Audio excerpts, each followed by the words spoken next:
Chapter 13, now the numerology is really important here as well, because 13 is the number of transformation, karmic debt number.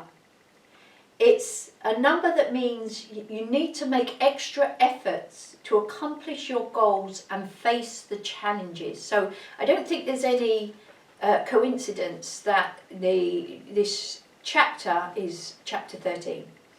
The first beast. Now, it's important to understand that the dragon is different to the beast, the first beast, and is different to the second beast, and that's important to understand, and I'll explain why as we go through.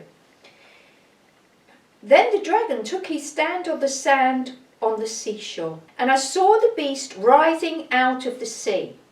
So, out of the underlying spiritual knowledge rises this beast. It's not the dragon, because the dragon's standing on the seashore, having 10 horns and 7 heads. Later on in chapter 17, it tells us what the 7 heads and the 10 horns mean. They are the 7 kings of the woman, self-will via the chakras, or the 7 aspects of life. We'll go into this more later. But those 7 are self, behavior, social, physical, emotional, mental, and spiritual. Those things make up man, if you like. And the many heads may be, again, because we're talking about the brain and the brain formation, etc., may be alluding to the schizophrenia that most of us feel. As we go through life, you play many different roles, and you're a very different person as you are at home to you are at work. And you have many different voices telling you different things in your head. So I think on some level it can be interpreted in that way as well. And on its horns are 10 diadems, and on its heads are blaspheming names. And the beast that I saw was like a leopard, and its feet were like a bear's, and its mouth was like a lion's mouth. Now, let's understand. We have the reptilian brain, the primal brain, as I talked about in the last in chapter 12. From that brain, developed around it, and this is what I think is the first beast, the emotional or the limbic brain. That come out of the sea. Remember, water represents emotions. So it's talking here about the emotional brain, the limbic system. So just a little bit of teaching here. The cerebellum, the amygdala, which is your fear-based and aggression center, the hippocampus, which deals with memory, new memories, the hypothalamus, which is about your sex drive, your food drive, thirst. It's a reward center. So this system grows on top of the original primary brain that's to do with heartbeat and breathing and swallowing and sleep and dreaming and all those things, okay? There's also something in that primary brain, just out of interest, called the tree of life. It's the cerebellum interior axon fiber tracts, and they're actually called the tree of life. That's the first beast, the limbic. So it's now talking about the development of the brain and the consciousness, I believe anyway. Now, it's a reactive system, a leopard. A leopard is fast. So the first beast, as we'll see in a moment, is given authority and power from the dragon. That's clearly telling us that. The emotions are given authority over intuition. That's what it's saying. And let's read that now. And I'll come back to the leopard, etc. in a moment. And the dragon gave its power and its throne and great authority. So it describes this beast being like a leopard. Now, a leopard is fast. What's that telling us about the brain? It's reactive. So we haven't got the rational, logical neocortex bit yet. We're still in reactive brain. The bear, remember, feet are linked to understanding. So, and a bear is known for its protective qualities. It will always protect its young, ferociously. So we've got a brain that is reactive, fast, fiercely protective, and a mouth like a lion. Now this is the introduction of language.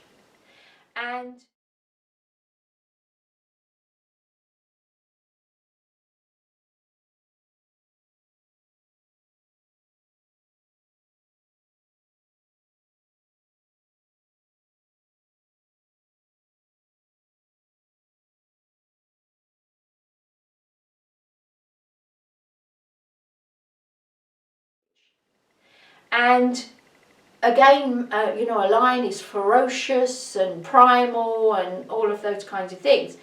But there's a big part in the Old Testament where it talks about how God dispersed people with different languages because he understood that everyone speaking the same language was causing problems.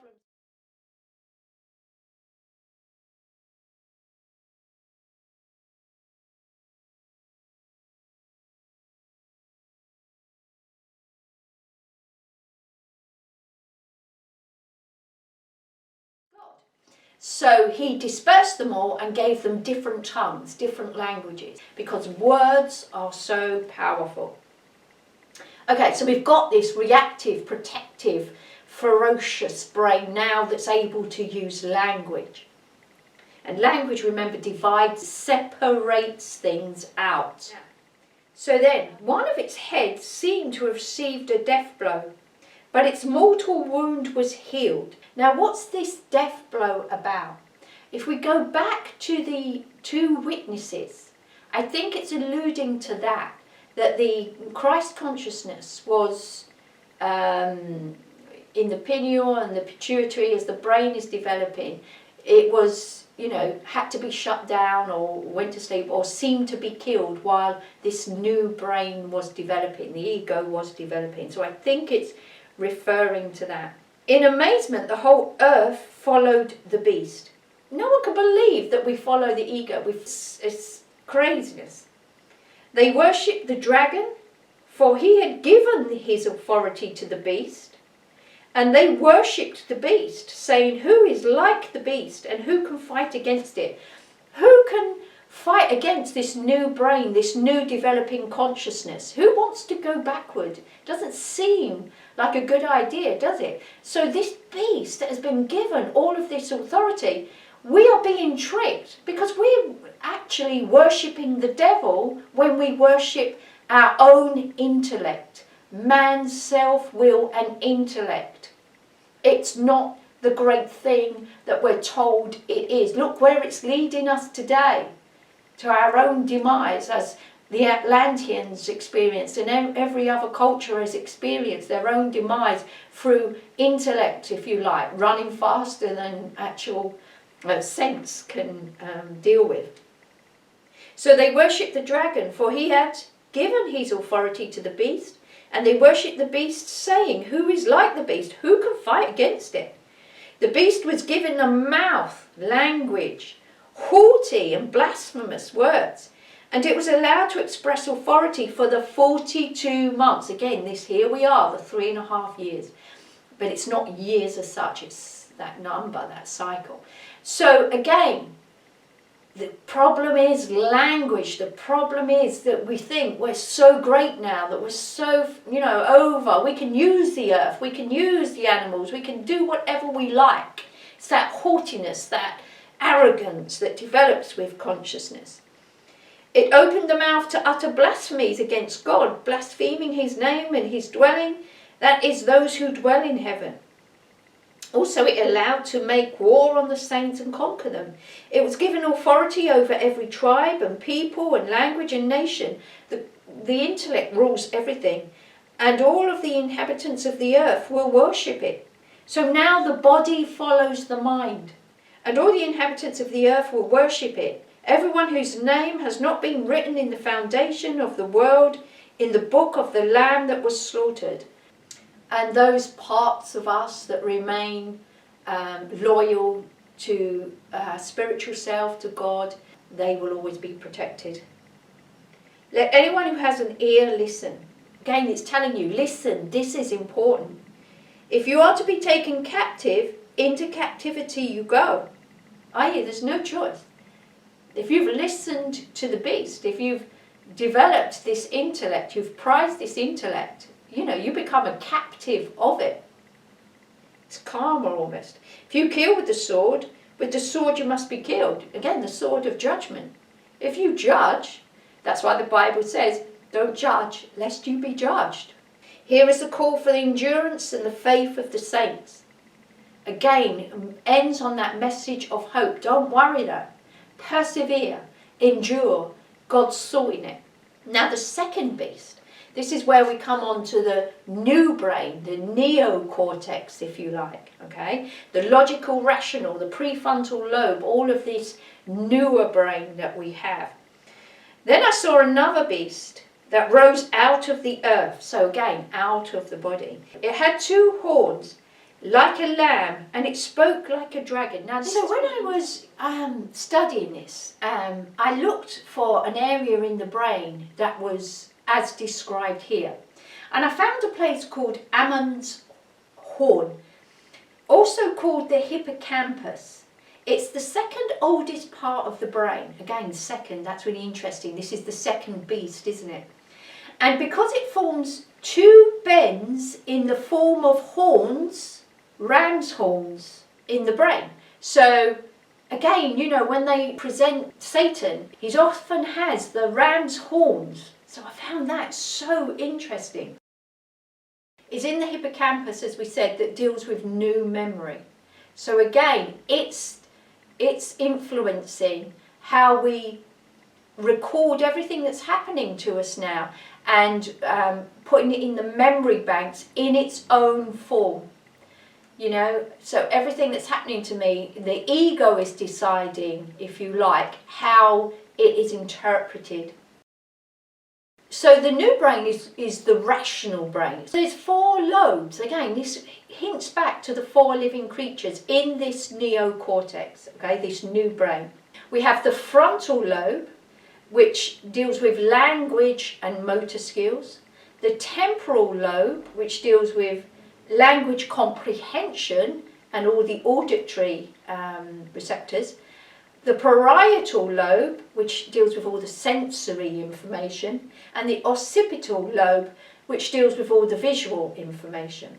Now the prefrontal lobe here is about thinking, judgment, planning, impulses and logic, and it's said to have developed 200 million years ago. 200 again, really important number in this story. So this really is where the ego is.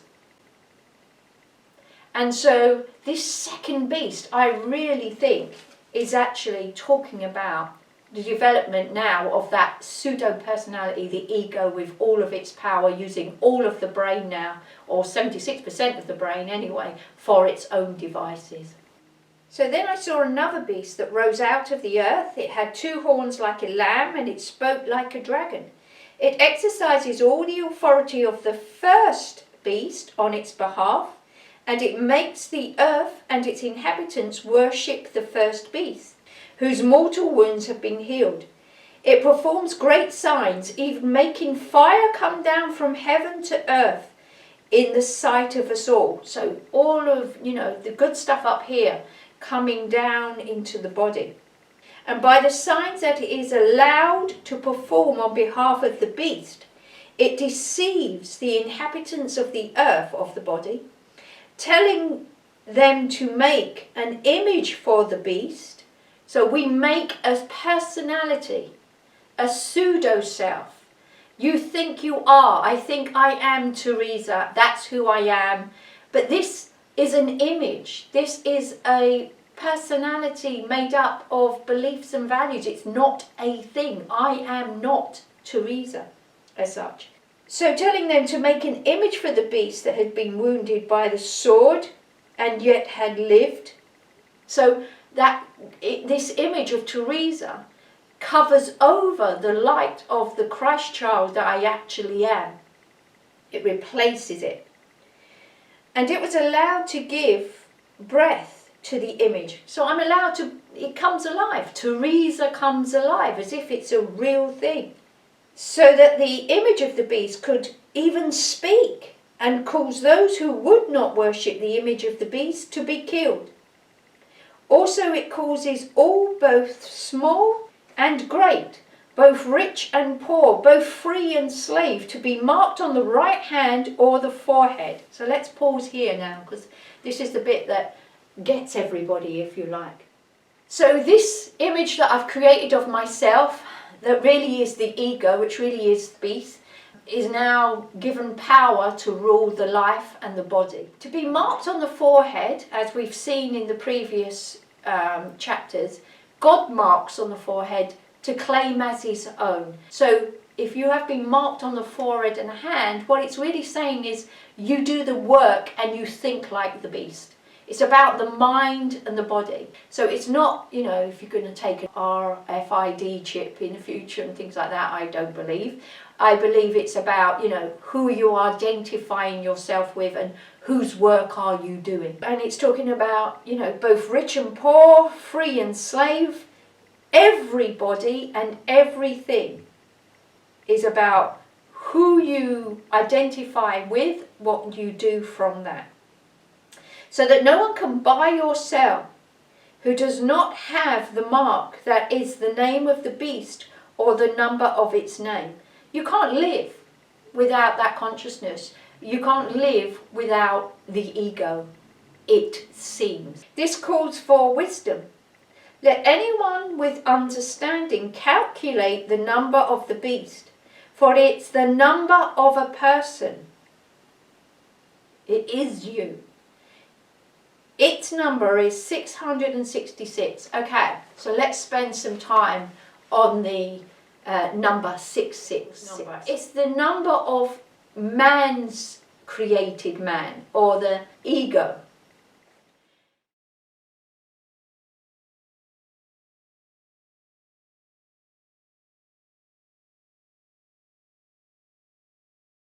It could be, you remember everything was cleansed in thirds. Well, a third is 33.3%.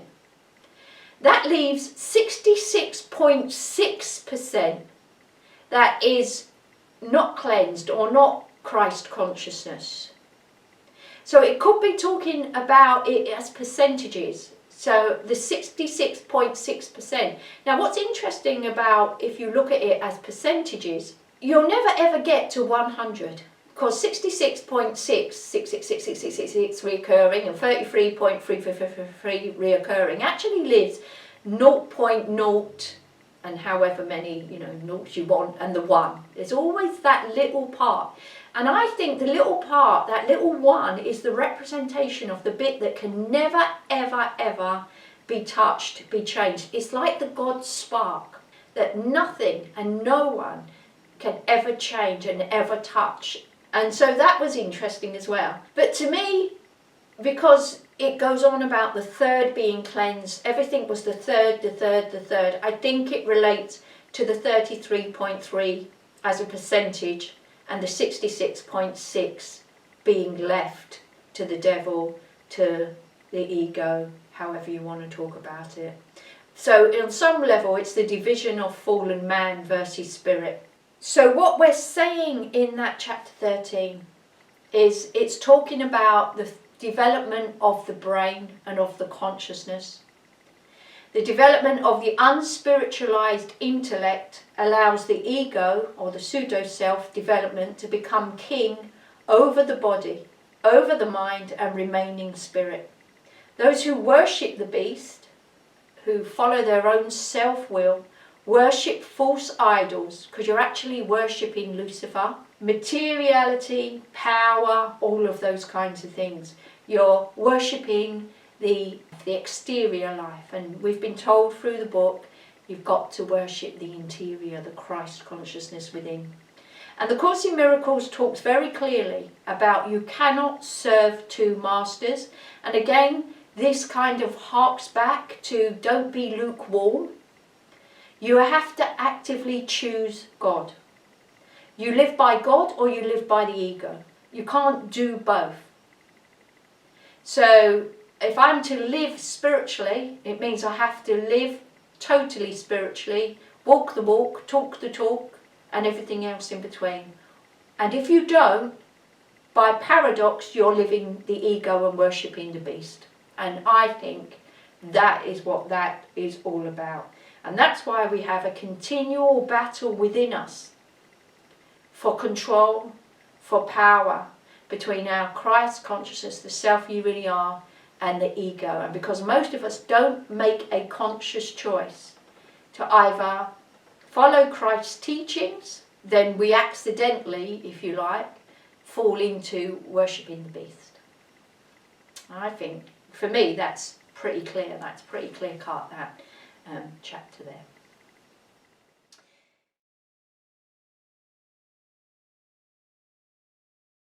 What we have to understand, and what the Course in Miracles teaches really powerfully, is that the ego does not understand, does not hear, does not know what is said or where it comes from, or even what it is when the Holy Spirit, the will of God, comes through us. So it gets scared because it knows something else is influencing us, but it doesn't know what it is, what it's saying, etc., etc. It does know it's an opposing point of view though, and so fears it. So the ego will pretend it is the creator, when in truth it's only trying to make sense of what has already happened, because the ego doesn't have access to the now, the only point in time where you have any power, because your only power is actually to change your mind about things. So the ego only can access the subconscious mind, the big storehouse, and it can project itself into the future. It can say this will happen in the future, but of course there's no proof of that, and we can't tell the future. So the ego is just making stories up, but we're so used to believing that, we're so used to that being the only part of us that's real, that we fall into that trap. Obviously your higher self, your soul, your spirit, the Christ consciousness that's in the wilderness, not inside the body, sees everything, is out of time and space. Anthony Peake gives a very good analogy on this. He talks about where it's like our ego is on the train. And if I'm on the train and I look out the window, I can see where I am now, and I might see a little bit of where I've come from. And I will make decisions based on that. And I might feel on that train, there's a nagging sense, don't get off here, don't get off here. But no, I've got to go to the bank, is my logical, rational ego brain, so I will get off. But what's really happening there is, if you like, the oversoul, the spirit, or whatever, the Christ consciousness is sitting upstairs, is sitting on top of the train. And it can see where we've come from, it can see where we are, but more importantly, it can see down the track. So it knows the love of my life is at the next station, and it's trying desperately to get through to me. Stay on the train, it whispers. But no, I've got to get to the bank, so I will get off the train and miss that wonderful spiritual advice that was trying to be got through to me. We have to understand that the ego has a different point of view. It's a fear-based point of view. It doesn't know, it doesn't have access to. It only knows that there's something else that's trying to control us and influencing us, and therefore it needs to fight against that and give us reasons not to follow it. It's where we get the head-heart battles from. I should do this, but...